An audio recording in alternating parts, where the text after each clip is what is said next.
Sí. ¿Cómo estás analizando lo que está sucediendo en este periodo de la historia argentina, en este momento del gobierno de Alberto Fernández? Sí, hay distintas posiciones para tomar. No es que yo tomo una, pero es solamente la mía. Yo seguí algunos programas tuyos y vi algunos cuestionamientos muy duros tuyos, de Roberto Navarro. O sea que o se le pide más o se lo tolera se lo puede tolerar basándonos en una concepción de lo que ha sido el peronismo en cuanto a la teoría de tragarse sapos, y todo en su medida y armoniosamente, y para un argentino no hay nada mejor que otro argentino, y preferimos el tiempo y no la sangre. Todo eso se lo dijo Perón cuando volvió a la juventud peronista. La frenó de un modo bastante brutal, ¿no? Apoyándose bastante también en el ala derecha del movimiento. Así que yo viví esa etapa y fue tremendo para nosotros, fue tremendo, porque, bueno, esperábamos realmente otra cosa, y Perón le había dado alas a la JP, le había dado la actualización doctrinaria, el socialismo nacional, el trasvasamiento generacional, y todo eso lo tiró por la borda en el discurso del 21 de junio, al día siguiente de Ezeiza. Dijo: no hay nuevas banderas que califiquen a nuestro movimiento, somos lo que las 20 verdades dicen. Y ahí los pobres muchachos de la JP empezaron a averiguar qué eran las 20 verdades, porque ni idea tenían de qué eran las 20 verdades. O sea que he visto una época anterior, y justamente la de Perón, de tragarse sapos y tenerle paciencia a un gobierno que afrontaba dificultades. Te digo, menos que el gobierno de Alberto. El gobierno de Alberto Fernández enfrenta todo tipo de dificultades, ¿no? Desde una oposición salvaje, furibunda y guerrera, hasta la maldita pandemia, que también desalienta mucho, y que se ha incurrido en muy grandes errores de la flexibilización de la cuarentena, y la gente ha salido a manifestar y a cacerolear, y bueno, y hay una gran cantidad de contagios.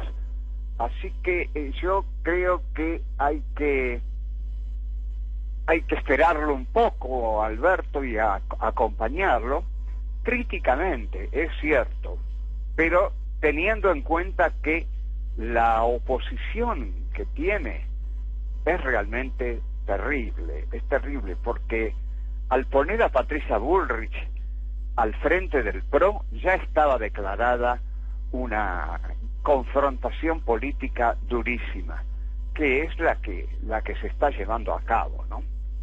Bueno, eso es brevemente mi opinión. Estamos hablando con José Pablo Feynman. ¿Cuál pensás que son los desafíos más importantes que tiene en este periodo Alberto Fernández?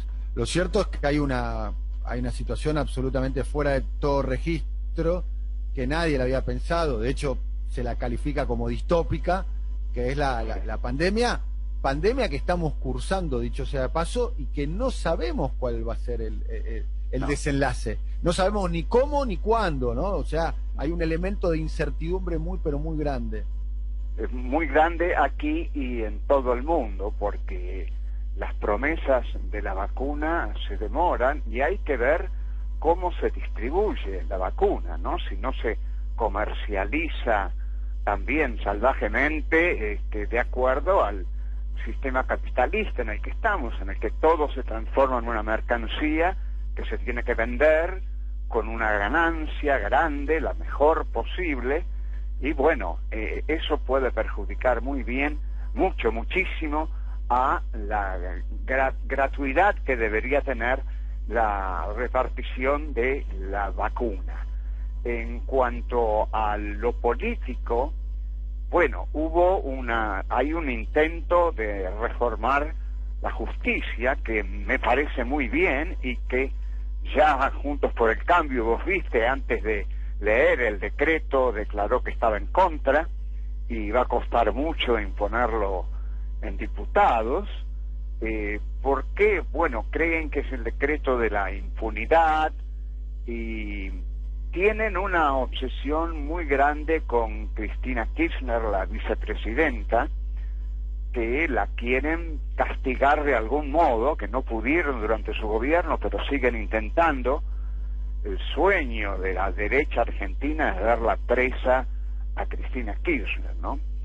Que es un sueño bastante limitado, porque no sé en qué va a beneficiar al país cuando la justicia va aquí por otro lado. Son muy tremendas las cosas que ha hecho el gobierno de Macri en cuanto a peajes, espionaje, periodismo de guerra, y algo muy tremendo que a mí me preocupa mucho y que es la situación de Milagro Sala en Jujuy, que es una tremenda injusticia ante una luchadora social que, bueno, eligió la justicia social y no las armas, así que no hay motivo para tenerla encerrada tanto tiempo, y algo pasa o no pasa, que el gobierno no consigue destrabar esa situación, ¿no? Así que esos serían los problemas. Tendríamos problemas en la justicia, tenemos problemas en la Cámara de Diputados, tenemos problemas con los presos políticos que dejó el macrismo, y con la economía, por supuesto, porque la pandemia deteriora tremendamente la economía, el nivel de vida, las esperanzas de conseguir trabajo, va a aumentar la pobreza. En Estados Unidos los desocupados son más de 50 millones, creo, lo cual es una atrocidad. El gran imperio no ha podido manejar esta situación. Deberíamos comprender que menos la puede manejar el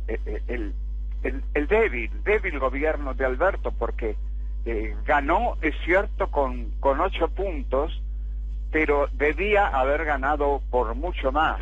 Macri en el último tiempo recuperó muchos votos, más de 2 millones. Una locura que no tendría que haber ocurrido, pero bueno, hizo una campaña intensa Macri, y tiene de su lado al poder mediático, que el poder mediático coloniza la subjetividad de los receptores.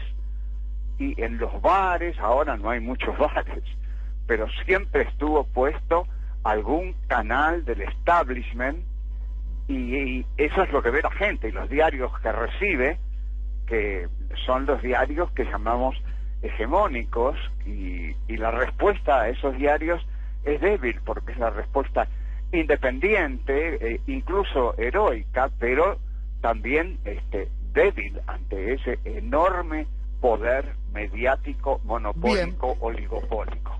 A propósito de lo último que estás describiendo, de los medios de comunicación, ayer se dio una imagen, no sé si lo seguiste de cerca, va a ser un tema que vamos a estar tratando en nuestro programa en los próximos minutos, que fue la comparecencia frente al Senado de los Estados Unidos de los que se llaman las GAFA, las empresas más importantes tecnológicas.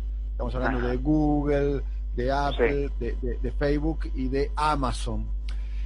Y lo más interesante de todo es que se les cuestionaba a estas empresas, que son empresas de escala mundial, se les cuestionaba en los Estados Unidos su posición monopólica. Y pareciera ser que, bueno, en Estados Unidos, el país del libre mercado, de la libertad, sí, el país del modelo capitalista que supuestamente muchos lo ponen como ejemplo, están en contra de los monopolios de grandes empresas. La imagen, no sé si la viste, la imagen, ¿no? La sí, bueno, pero había... aquí tenemos, Daniel, tenemos algo peor. Tenemos una monopolización de eso que se llama el significante campo, que es dramático, porque no quieren ceder ni un paso, y habría que poner las retenciones, pero no se puede. Enseguida salen con los tractores a las rutas, e incluso vos habrás visto ese video de un anónimo que recomendaba bajar a balazos a los que fueran a erosionar a los silos de soja. Están un poco, esta gente está un poco sacada, ¿no? Está un poco, digamos, en una actitud ya destituyente directamente, como el empresariado argentino y la sociedad rural, que siguen siendo muy antagónicos al gobierno, y honestamente no sé qué están esperando, porque no sé cuál puede ser el reemplazo de este gobierno, porque si lo quieren a Macri de nuevo, eso es un desastre que ni ellos pueden querer. Y después, bueno, tendrán algún candidato, pero no veo, no sé, únicamente que arreglen con Massa o arreglen con Pichetto, que es un salvaje opositor, pero es difícil ver el reemplazo de este gobierno, que no hace todo lo que habría que hacer, pero hace bastantes cosas. Incluso a Eve de Bonafini otro gobierno no le hubiera respondido directamente como le respondió Alberto. Alberto responde las críticas, le respondió a Víctor Hugo, en fin, es otra clase de presidente. Así que un poco subyacente a lo que vos decís es hay que cuidar al gobierno, hay que evitar criticarlo, porque si no viene la derecha o vuelve el macrismo. Bueno, no lo digo tan así, Daniel. Hay que criticar a los gobiernos, en efecto. Yo comprendo que uno, aunque adhiera al gobierno, no puede dejar de criticarlo, porque una adhesión incondicional es perjudicial para el mismo gobierno.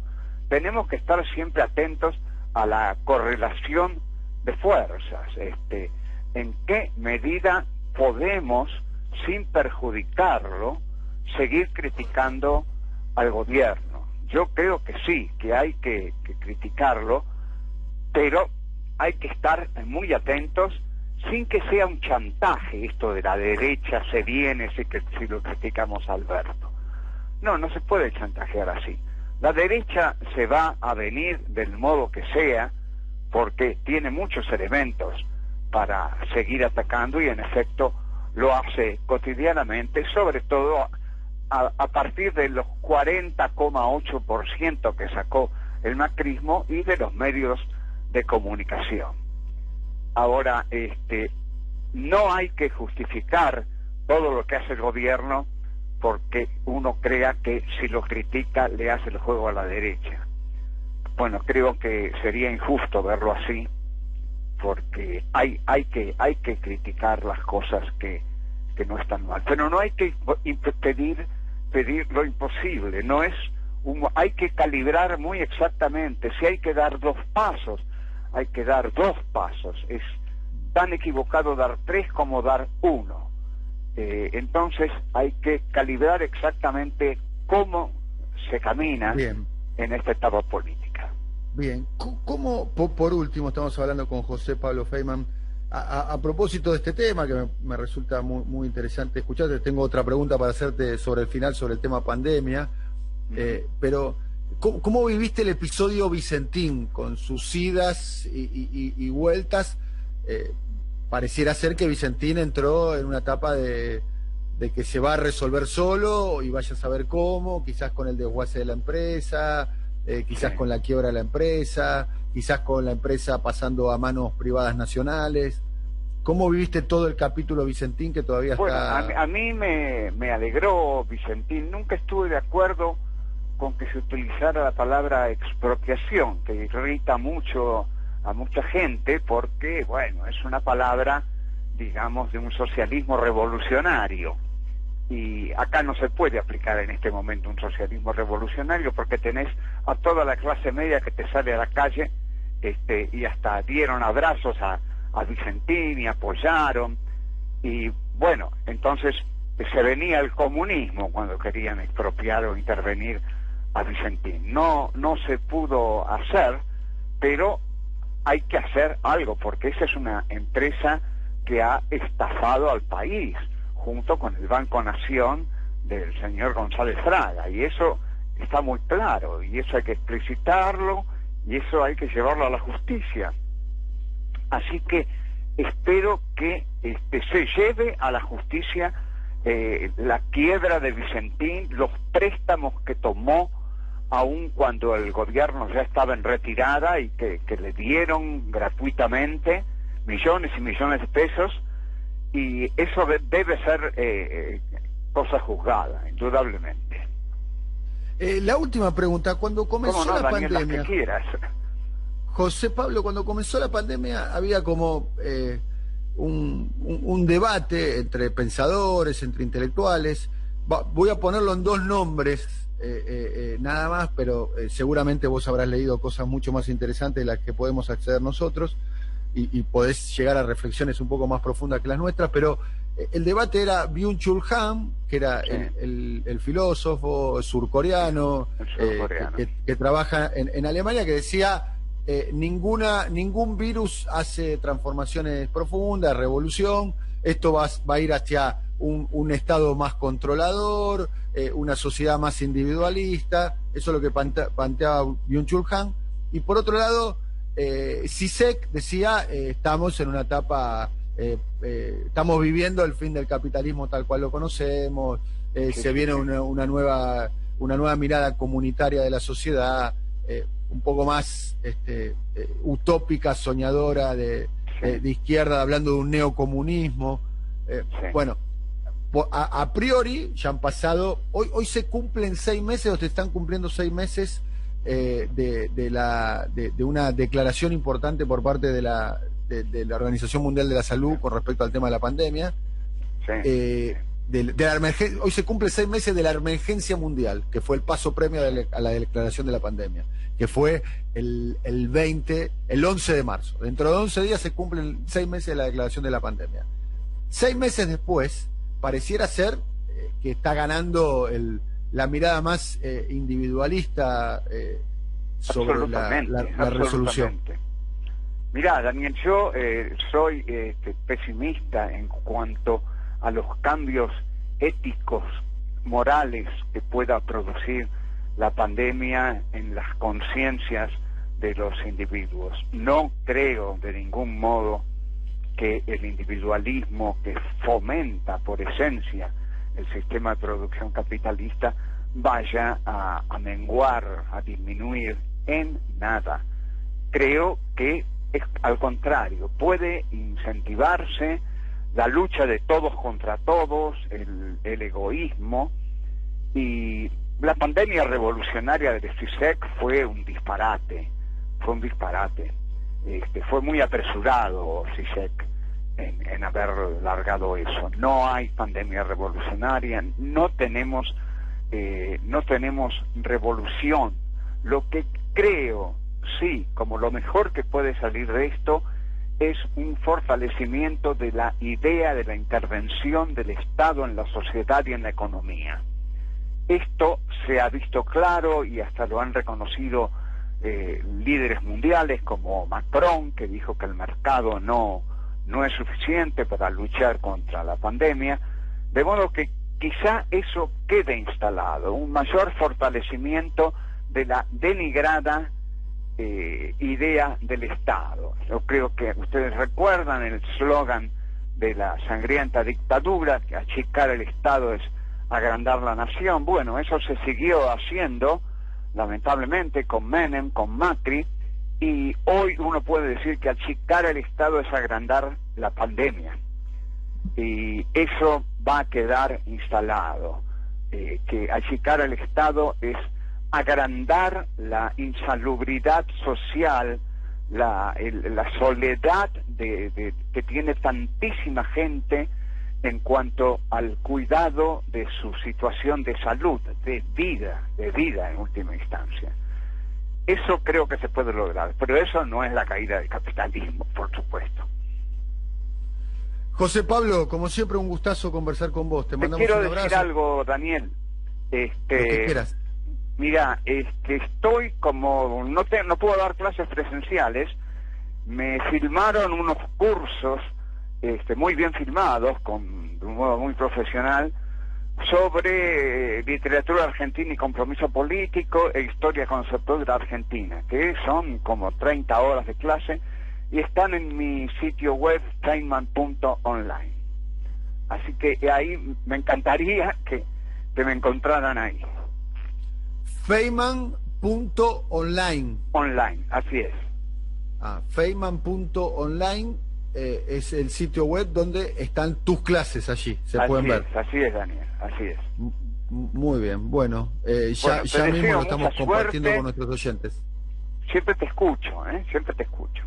Bueno, ¿me escuchás en vivo o escuchás a través de las reproducciones en YouTube que andan dando vueltas? Te escucho en YouTube. Bueno, ¿y qué te parece? Ya te pregunto al aire, ya que me lo decís al aire. Me encanta.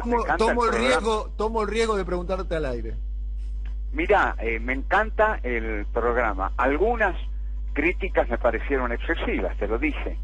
Está muy bien.